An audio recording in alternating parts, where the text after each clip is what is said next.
becoming more articulate is definitely, I would say, that's the primary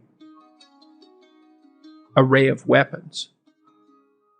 So, I mean, physical prowess is something, and it's not nothing, that physical confidence that comes along with that as well. But the same thing replicated at the level of the ability to communicate and to think, and that's a way broader field of battle and opportunity. So this is one thing that isn't taught well, especially to boys. It's more important to teach it to boys, I would say, because they're more skeptical of the educational enterprise in general, generally speaking, partly because they're less obedient, partly because they're less agreeable. That's particularly true for disagreeable boys. And agreeable boys get higher grades independent of their IQ and their academic achievement, because they're easier to deal with. So what do you tell disagreeable boys? There's nothing that makes you more formidable than verbal competence, than being able to articulate, be able to think, to marshal your arguments, right? It's a battlefield metaphor. Get everything in order. Get all your information straight, to marshal your forces. And so, I mean, that's part of the reason that rap artists are so popular, especially among disaffected young men, black and white alike, because they're unbelievably articulate. They have this incredible verbal prowess. It's unbelievably attractive, and it's associated with genuine artistic and redemptive activity, often focusing on something that's approximately the voice of the underclass, let's say, but a powerful voice, right? And it's interesting to see how many young white guys identify with that. Was it Aldous Huxley that wrote Doors of Perception? Yeah. Yeah, so this is kind of an equivalent of that, right? That you have a experience which many people struggle to articulate. You take the best of us, the one that has the most precise, most articulate, erudite language. You drop them in and you say, okay, show us what you've learned. This is the equivalent, but for just a different community, a different sort of life, that maybe you don't have the ability to describe what it feels like to live on a council estate in Manchester or in, one of the neighborhoods of Brooklyn or whatever it might be. And then this person can. And it feels like it's your voice. Yeah, well, if you're a young man, you still feel alienated from your place as rightful heir of the proper kingdom. I mean, that's an existential truism for everyone, particularly for every young man, because he is an outsider in many ways. He's young and juvenile and not very highly valued, and then is in some sense hurt by the inadequacies of the current king, the current culture, and is easily turned against it because of that. And that's the machinations of the evil uncle. That's the King Arthur story. That's the story of Horus and Osiris. It's an ancient story. It's the story of Sauron, and it's there all the time. And you see in rap music, in hip hop, all of that alienation being given an articulated voice in an artistic sense. And that's a good example of the power of verbal facility. And that's the route to, let's say, marketing education to young men. It's like, you want to take your rightful place in the kingdom? It's like, get your tongue straight, man. Get it under control in the highest possible sense. Every time you make a status shift, as you move upwards, of course you have imposter syndrome, because when you first make a transition into a new role, you are an imposter because you're a beginner. You don't know what you're doing. And that doesn't mean you're a liar or a fake. And it doesn't mean you should presume more knowledge than you have. It's, what did Nietzsche say? Every great man is an actor of his own ideal. And that feeds into the imposter syndrome in some sense. If you want to move to the next stage, at some point you have to act like you're already there when you're just barely started. And that's not a lie. It's the willingness. It can be, and it can degenerate into a lie, especially if you presume more than you know. But if you move, let's say you move from being an undergraduate to a graduate student. Well, all the other graduate students and the professors know that you're just a beginning graduate student. They're not going to expect as much from you as they would from a more seasoned graduate student. So you have some leeway that's genuine, but you are you know, the low-rung occupier of that role. And of course you're going to feel like you're an imposter if you have any sense, because you're just barely there. You just made the transition. That's okay. You know, that's not a problem. First of all, you have to understand that everyone with any sense who isn't narcissistic feels that. And it's actually an indication of your mental health and your competence, as long as that doesn't become crippling. It shouldn't knock you out. I'm such a phony. Well, don't be a phony. That's the first thing. If you're dealing with competent people and you admit your ignorance, the competent people never judge you harshly for that, as long as you've been paying attention.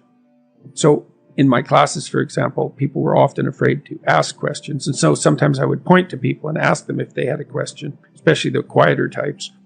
And they'd be afraid to ask the question because, well, they're revealing their ignorance, and they would assume they're the only person in the room that's that ignorant, but they're not, because if they were paying attention and they had a question, the probability that half the class had that question was really high.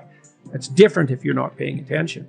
And so you can be ignorant, you can be an ignorant newbie, and you can even ask the questions that are necessary to ask in that position and sort of reveal your inadequacy. And as long as you're dealing with competent people and you've been paying attention, they're just going to answer your questions. And then you only have to be ignorant once. That's the thing about asking a stupid question. You only have to ask it once, then you're no longer stupid. Persona, you could say, is a good way of thinking about it. You know, you watch all those rom-coms where there's always kind of a beta male guy who's being real friendly and always failing miserably with the women because basically he's lying to himself and to them. He's a persona. And a persona is the face that you show to the world when you're trying to pretend and to convince yourself and others that you're, I would say, harmless, but we could say a good person. But a good person isn't harmless. A good person is capable of, well, maybe a good person is capable of anything, but is willing to hold that in abeyance. I read this interesting commentary a little while ago on a statement by Christ in the New Testament, and the statement generally interpreted is that the meek shall inherit the earth, but I was looking up the multiple translations of the word meek, and meek is actually derived from a Greek word, of course, because the Bible, at least some of the original forms of the Bible, were in Greek. And that word didn't exactly mean meek. It meant something like those who have weapons and the ability to use them, but determined to keep them sheathed, will inherit the world. And that means that people who are capable of force, let's say, but decide not to use it, are in the proper moral position. And Nietzsche commented on that a fair bit too. You know, he thought of most morality as cowardice, not because morality itself was cowardice, but because most people who are cowards disguise their cowardice as morality, and they claim that their harmlessness, which is actually a consequence of their fear and inability to be harmful, say, or to be dangerous, is actually a sign of their moral integrity. And that's a really bad idea. So, you know, if you're an axe murderer but you don't have an axe, that doesn't mean that you're moral. So now, with regards to, so that's the persona. And the persona is the mask that you wear, and that's what persona means, is the mask that you wear to convince yourself and the world that you're not a terrible monster, so that when you look at yourself in the mirror, you don't have to run away screaming. You know, and you might think, well, that's a bit of an overstatement, but Jung was very interested in phenomena such as, say, the psychological phenomena that would characterize the actions of someone who might be an Auschwitz camp guard, for example. And, you know, that's a pretty monstrous form of behavior. And the thing about Auschwitz camp guards is that there's no reason to assume, really, that they were much different than normal people. Now, there would have been exceptions, obviously. And what that means is that perhaps you too could be an Auschwitz camp guard, and perhaps you would even derive some enjoyment out of it. And you might think not, but you shouldn't think not so quickly. And what that also implies is that if you could see what that meant when you looked in the mirror and looked at yourself, you might run away screaming, because you'd have a revelation of just exactly what the human being is capable of.